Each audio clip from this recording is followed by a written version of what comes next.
Hey everybody, today we're taking a look at the Hughes Kettner Tubemeister Deluxe 20. It's a 20 watt micro tube head with all kinds of options and even comes with a super cool gig bag. The problem is I've had it for several months and it's absolutely baffled me on how to get it to sound good for metal. I've tried several times to get skull-crushing tones out of it, and up until recently, I was completely unable to achieve that. I was convinced that this was a pure rock and roll amp and simply couldn't deliver the goods when it came to metal tones, which is puzzling because Hughes Kettner has a reputation for some great metal tones.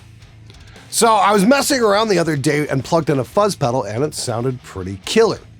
But I got a real surprise when I unplugged the pedal and it went straight into the amp again. Suddenly the amp woke up and I was finally able to get some metal out of it.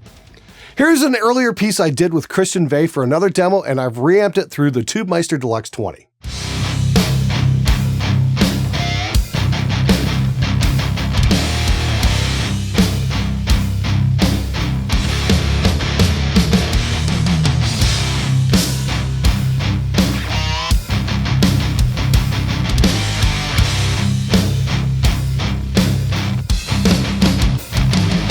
Yeah, I think that's gonna work.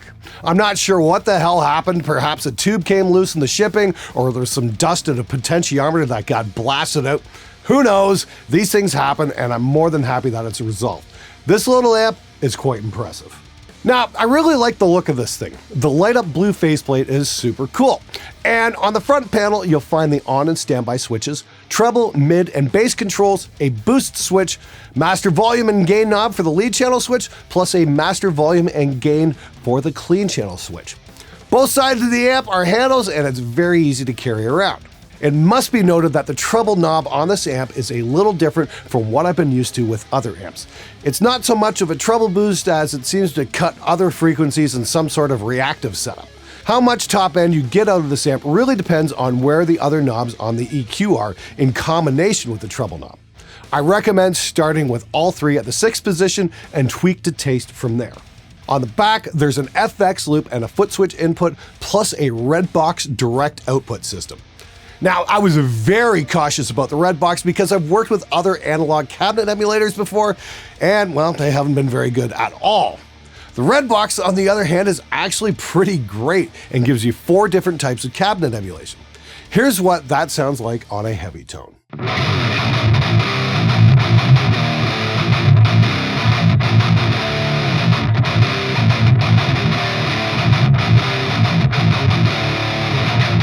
I also like the fact that the Redbox gives you the option of turning off the analog speaker emulation and just recording the amp's output direct so you can run cabinet impulses on your computer, say from Rosen Digital or the new ones coming soon from Lancaster Audio that I know you guys are gonna like.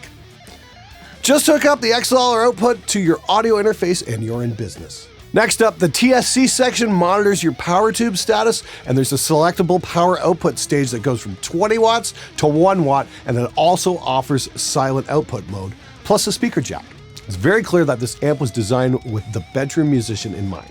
Crank it up to full power for a gig and practice in low power mode or silently in your apartment. If you're in college, this might be just the amp you're looking for. Now, like I said, I originally thought that this was going to be a straight up rock and roll amp, so we tracked something a little different than normal on this channel. Check it out.